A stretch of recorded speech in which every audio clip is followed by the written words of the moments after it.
Right, here we go. Good afternoon, everybody. I am Joanna Craney. I am the founder and special needs planner of Empowered Financial Strategies. And I am really excited to have with us here today Adam Earl of National Care Advisors. He is the president. And I'm really excited because when I talked to one of the members of National Care Advisors months ago, and we were talking about their organization, it really spoke home to me because a lot of the time, most of the time, in our conversations, when we're planning with our clients, care management is such a huge piece. And it's one of the biggest fears our clients face is, what happens the day that I'm no longer here to take care of my loved one? And not only that, but I think this is such an afterthought and sometimes most often not discussed is not just when you're not here. It's about the day you're no longer able to take care of your loved one in the capacity that you've been doing it for all of these years. I mean, I think we all wish we could take a magic pill and keep us young forever, but that's just simply not the case. And if you have that magic pill, let me know. But this conversation is so critically important and really part of every conversation that we're having. So I wanted to take a deep dive with Adam today to really find out more about the services that National Care Advisors is offering. So welcome, Adam. Thank you for being with us here today. Yeah, thanks, Jen. I'm excited to have a chat with you. So first and foremost, just tell us more about National Care Advisors, like how did National Care Advisors come to be? Yeah, absolutely. So we were founded in 2008, specifically to serve individuals that have complex care needs. The founder of the company, her name's Anne. She's a nurse case manager herself. She's been a public health nurse and been a nurse for many, many years. And really what she identified was that there's a population of folks that have complex care needs that weren't being served in the way that she felt they needed to be served. And so really wanted to develop a company that could provide the types of case management and advocacy and care planning solutions that folks with complex care needs need to ensure that their care and quality of life needs are being met. But not only for those individuals, the individuals that are facing those care challenges, for their families writ large, because it's not just the care concerns of that individual don't just impact them; they impact their loved ones and the folks that are helping them to succeed in life as well. So she founded National Care Advisors. We've been, like I said, around for 15 years. All of our staff are registered nurses. They're certified case managers. They have extensive clinical experience in the types of care and quality of life concerns that our clients have. And so we've been kind of growing over the last 15 years to serve clients all around the country to help them plan for their care and quality of life needs and then implement those plans to ensure that they're really maximizing their care and quality of life as much as possible. Well, and nationally, so that really helps a lot of folks out there because this is needed across our country, or across our world globally. But so, what are some of the top concerns that you see families have in the planning process, and how are you addressing those concerns with the families? Yeah, so I think you kind of mentioned it in your intro a little bit. I think one of the biggest questions that we get is, who's going to replace me? Who's going to take care of my loved one when I'm no longer able to? And whether that's, I think you touched on a really important point. Whether that's while I'm still living or when I pass, because as you mentioned that we use the phrase all the time. The great equalizer is health in life. No matter how much money or resources that you have, sometimes you can't escape both health concerns and eventual passing. And so oftentimes families, the biggest concern that they have is how are we going to, who's going to replace me? And our philosophy on that is that it's not going to be one person, which I think is what a lot of people have in their mind. It's going to be another family member or a sibling or an aunt and uncle or some close family friend that's going to replace them. And while certainly family and successor generations and family have a place for future planning and helping to care for loved ones as they age, it's certainly having a team around that person to help support them in that capacity is really important as well. And so one of the things that we work on with families is identifying those different roles that are important to realizing their care and quality of life vision for their loved one, and helping to identify and put in place trusted resources, professionals, folks that have experience, managing those concerns, that have the right skill set, and making sure that those are built into the plan, and that we understand what those costs are and the implications of those, and make sure those match the vision, and that it ties into your financial and legal plan. And that there's really a comprehensive strategy to making sure that the individual who's facing those challenges is well cared for, regardless of what happens to their immediate caregivers,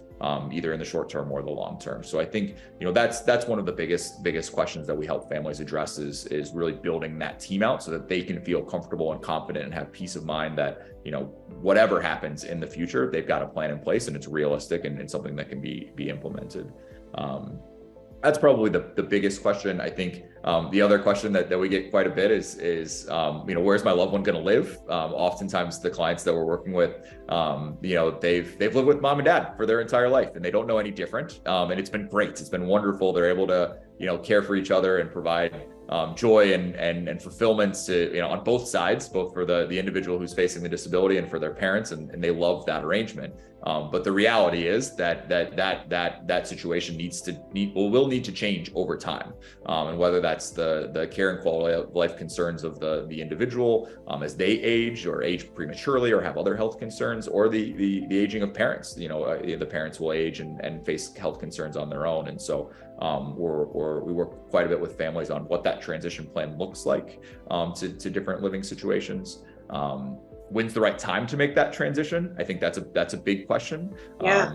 Sometimes it's with some families that they want their kids to move out at 21 or 22, just like a typical kid, and that's a great. We can create a plan for that. And some folks they want to kind of keep their nuclear family close for as long as they can, and we'll create a plan for that too. And then there's folks that are in the middle, and so I think that's a big question for folks is how we can kind of effectively create that transition plan. So those are probably the two biggest questions that we get. And then as I would say the last one is any questions related to benefits. It's a complex world out there, benefits from state to state, county to county. So we particular expertise in helping folks sort those questions out too. Oh, they are some of the biggest questions we get is all on benefits. What can I have? What can't I have? What's the income limits? What the resource limits? What are waivers? And it's a very complex world. It is. And what is really hitting home is this team approach. And I always say, like, you're raising kids, it takes a village. It does. Right? It takes a village.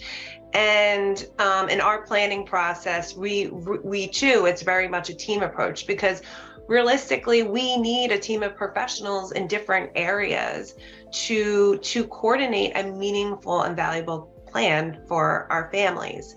And, one of the things that really hit home, I put my financial advisor hat on, is the cost of care, and being able to quantify that. So that, whether you're here for a very, very long time or not, that there is enough capital there to produce the income needs to continue to care for that loved one. And what really spoke to me was, in a previous conversation, was the fact that national care advisors can help quantify that. So can you kind of speak to that, and what that looks like? Yeah, absolutely. So, when we help families plan for the future, there's really kind of two parts to it. One is kind of the narrative part, like what does it look like from a vision standpoint of what the future looks like, and kind of what are what does that housing solution look like, and what kind of caregiver support do we need, and really, and we map it out in a written document that successor generations can take and implement and kind of have that vision and that map towards the future that's easily understandable for someone that's not like us, that doesn't do this every day. And it's really easily understandable. But I think that the secondary piece of that's equally as important is translating that into a cost analysis to really understand, now that we've mapped out that vision, what's the financial implications of that? There's a couple pieces to that I think are really important. The first is really understanding what goes into that plan, and how we're going to make sure that we're meeting the needs, the care and quality of life needs of that individual on a paid basis. a lot of those things that go into that plan currently are being provided free, quote unquote, by mom and dad because they love their son or daughter, right? Right. Or by an aunt or an uncle or grandparents. And if we have to replace that individual because something happens or they're no longer able to provide that level of service or that the need that's faced there, what's it going to cost to replace that and kind of quantify that out? And so that's one of the things that we work through. The second important piece of that conversation around costs is public benefits. They're a really valuable resource, but what is the value of those benefits? What sorts of things can we expect them to pay for? What should we expect them not to pay for? And how does that balance out? And kind of tallying all of that up. And then the other thing I think we start to think about too is how those things change over time, both the care needs of the individual as they age, but how those benefits change over time, because certainly there's certain inflection points in life where costs go up or down, benefits go up or down, and really kind of starting to think about that over time.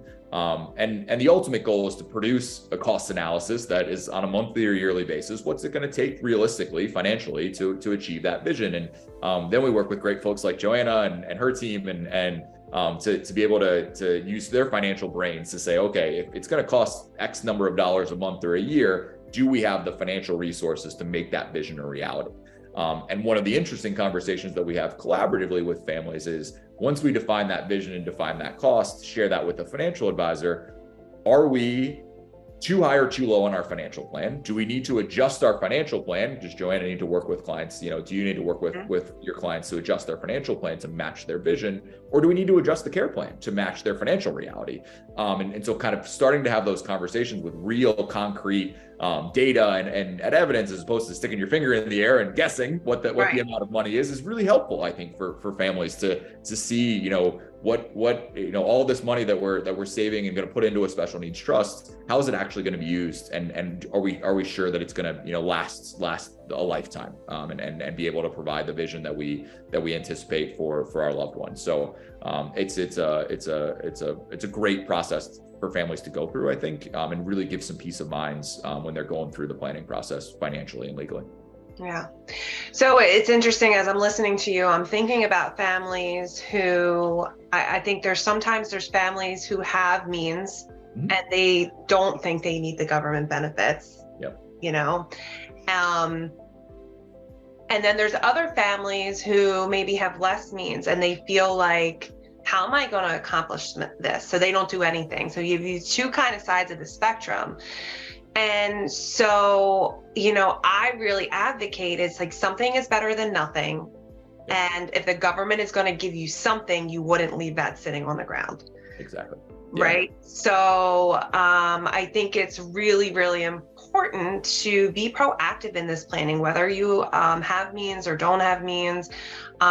Doing something is better than doing nothing. And so, my question to you is, when is the right time to start planning? I mean, I think I know the answer, but yeah. And I just kind of to round back on the point that you just made too, I think, we very much feel the same way about benefits, but I think the other piece is, our philosophy on all of this is helping clients to make informed decisions. There is no right answer on whether you accept benefits or not, whether you don't have to. There's nobody in the government that's saying you have to take, these benefits, but knowing that they exist and that there's value to them, I think is important and kind of informs that planning process. And so I think it's a really important point that you bring up. Sometimes there's a stigma around benefits and we try and demystify that a little bit, and kind of, prove that value. It's one thing, if it's, a few $100s here or there, but for some of our clients, it's worth hundreds of thousands of dollars a year. And folks aren't aware of that. So it's really important to kind of enlighten that. As far as timing though, I think, there's no wrong time. So we'll start there. There's certainly no wrong times to get started. I joke with folks, I'm a planner for my own family. Like the day my son was born, I started contributing to a 529 plan because I'm that kind of guy. So there's no wrong time to, start planning for your loved ones and to start thinking about these types of things.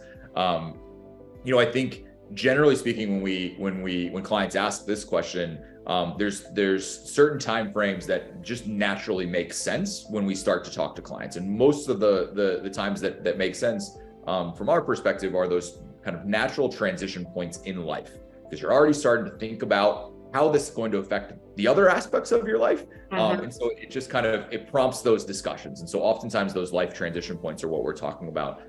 The first one that's really specific to the individual with the disability or complex care needs is when they are reaching adulthood. So 16, 17, the main reason for that is benefits change drastically when you turn 18. You're your own person, your own household. You get a lot of access to benefits that you might not have had access before if your family was, had higher means that they weren't qualifying for. So it's really important to plan for that transition so that we don't miss out on benefits that can be really valuable. That same time frame, we're starting to think about that transition out of school too. So for some of our clients, they transition out at 18. For many of our clients, it's the 21, 22 when they get that extended school year through IEPs and things like that. And so that transition to adulthood kind of matches up with that transition out of school as well.